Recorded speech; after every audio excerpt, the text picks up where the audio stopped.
Hello friends, എല്ലാവർക്കും പുതിയൊരു വീഡിയോയിലേക്ക് സ്വാഗതം. അങ്ങനെ നാട്ടുരാജാവിന്റെ ടാസ്ക് ജിൻഡോ അതിമനോഹരമായിട്ട് തന്നെ ചെയ്യിച്ചു. അത് കാരണം കുറെ ടാസ്കുകളായിരുന്നു മത്സരാർത്ഥി കൊടുത്തത്. 5 ടാസ്കുകൾ കൊടുത്തു. 5 ടാസ്കുകളിൽ മത്സരിച്ച് വിജയിച്ചത് ജാസ്മിനാണ്. ജാസ്മിൻ വിജയിച്ചതോടുകൂടി തന്നെ ജാസ്മിന് ജിൻഡോയുടെ അധികാരപ്പട്ടം കൊടുത്തു. അത് ചെങ്കോലും താക്കോലും തൊപ്പിയും എല്ലാം കൊടുത്ത് ജാസ്മിനെ രാജ്ഞിയാക്കി.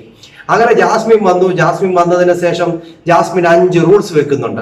ഞാൻ പറയുന്നതിനപ്പുറം ആരും പോകരുത്, എനിക്കെതിരെ ആരും സംസാരിക്കരുത്, എന്നെ ശുശ്രൂഷിക്കാനും വാരിത്തരാനും കൂട്ടാനും ഒക്കെ എനിക്ക് ആൾക്കാർ വേണം എന്ന് പറഞ്ഞുകൊണ്ടുള്ള റൂൾസ് ഒക്കെയാണ് ജാസ്മിൻ വെച്ചത്. എന്നാൽ ഈ റൂൾസ് ഒക്കെ കൊണ്ട് വെച്ചതിന് ശേഷം ജാസ്മിൻ അങ്ങോട്ട് കിച്ചൺ ഏരിയയിലോട്ട് പോയി ആരാ ചിരിക്കുന്നേ എന്ന് പറഞ്ഞുകൊണ്ട്, ചിരിക്കാനൊന്നും പാടില്ലെന്നൊക്കെ റൂൾസ് ഉണ്ടായിരുന്നു. ആരാ ചിരിക്കുന്നേ എന്ന് ചോദിച്ചുകൊണ്ട് കിച്ചണിലേക്ക് ചെന്നു. അവിടുന്ന് സിജു ആണെങ്കിൽ ദണ്ടും അങ്ങ് പിടിച്ചു മേടിച്ചു.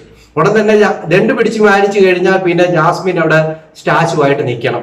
എന്നാൽ അവിടെ സ്റ്റാച്ചു ആയിട്ട് നിൽക്കാതെ മാർക്കാൻ വേണ്ടിയെന്ന് ചോദിച്ചുകൊണ്ട് മാല അഭിഷേകിന് കൊടുക്കുന്നുണ്ട്. മാലയുടെ കൊടുത്തു കഴിഞ്ഞാൽ പിന്നെ മിണ്ടാൻ പാടില്ല. ഇവിടെ ജാസ്മിൻ എന്നിട്ട് മിണ്ടാതെ അവിടുന്ന് സ്റ്റാച്ചുവും വിട്ടിട്ട് ജാസ്മിൻ അവിടെ കിടന്ന് വർത്തമാനം പറയുകയും അവിടെ പോയി ഇരിക്കുകയും വേണം. മത്സരാർത്ഥികൾ വിട്ടുകൊടുത്തില്ല, റൂൾസിനെ ബ്രേക്ക് ചെയ്തു എന്ന് പറഞ്ഞു. കാരണം എന്താണോ റൂൾസ് ഉള്ളത്, നാട്ടുരാജാവ് എന്ന് പറയുന്ന ഒരു ടാസ്കിന്റെ റൂൾസ് എന്താണ്, ആ റൂൾസിനെ കുളമാക്കിയതിന് ശേഷം കടന്ന് വാചപടിയാ എന്തുവാന്ന് മനസ്സിലാക്കിയിട്ടില്ല ടാസ്ക് എന്തുവാണെന്ന്. ആ ദണ്ട് പോയി കഴിഞ്ഞാൽ എന്താണ്, ദണ്ടും താക്കോലും പോയി കഴിഞ്ഞാൽ എന്താണ് കൃത്യമായിട്ട് അറിയില്ല. എന്നിട്ട് കിടന്നങ്ങ് ന്യായീകരിക്കുക. എന്നിട്ട് ജിൻഡോ കയ്യിൽ താക്കോലും അതോടൊപ്പം തന്നെ കൊടുത്തപ്പോ ബിഗ് ബോസ് അനൗൺസ് ചെയ്തില്ല എന്ന് പറയുന്നു. അപ്പൊ അവർ പറയുന്നത് ഇത് രണ്ടും നിങ്ങളുടെ കയ്യിൽ ഒന്നിച്ച് വന്നില്ലേ, ഒന്നിച്ച് വന്നു കഴിഞ്ഞാൽ നിങ്ങളാണ് രാജാവ്. ഒന്നിച്ച് വരാത്ത സ്ഥിതിക്ക്, അതായത് ഇപ്പം ദണ്ട് ശ്രീധുവിന്റെ കയ്യിലാണ് ഇരിക്കുന്നത്, അതോടൊപ്പം തന്നെ ഈ താക്കോൽ ഇരിക്കുന്ന അഭിഷേകിന്റെ കയ്യിലാണ്. അതുകൊണ്ട് തന്നെ രണ്ടും ഒരാളുടെ കയ്യിലല്ലാത്തത് കൊണ്ട് തന്നെ ഈ രാജാവിന് അനങ്ങാൻ പാടില്ല, മിണ്ടാൻ പാടില്ല. അത് ബിഗ് ബോസ് അനൗൺസ് ചെയ്യുമ്പോൾ വരെ, അത് ബിഗ് ബോസ് അനൗൺസ് ചെയ്താൽ മാത്രമേ ഈ രാജാവിന്റെ സ്ഥാനം അവിടുന്ന് പോത്തുള്ളൂ. അതുപോലും മനസ്സിലാക്കാതെ കിടന്ന് ചലാന്ന് പറഞ്ഞുകൊണ്ടിരിക്കുക, പിടിച്ച വള്ളി തന്നെ പിടിച്ചുകൊണ്ടിരിക്കുക. എന്നിട്ട് ജിൻഡോയെ കുറ്റം പറയുന്ന ആളാ. എനിക്ക് എല്ലാ ടാസ്കും അങ്ങ് അറിയാം, ഞാനങ്ങ് മനസ്സിലാക്കുന്നുണ്ട്, ബുദ്ധിയുണ്ടെന്നൊക്കെ പറയുന്ന ആളാ.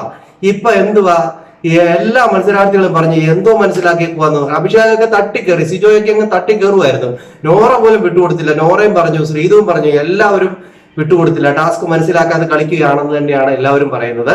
എന്തുമായാലും ആ നാട്ടുരാജാവ് എന്നുള്ള ടാസ്ക് അവിടെ കുളവാക്കിയെന്ന് തന്നെ പറയാം. നിങ്ങളുടെ അഭിപ്രായങ്ങളും നിർദ്ദേശങ്ങളും കമന്റ് ചെയ്യാൻ മറക്കരുത്. അടുത്തൊരു വീഡിയോ കാണുന്നവരേക്കും എല്ലാവർക്കും ബൈ.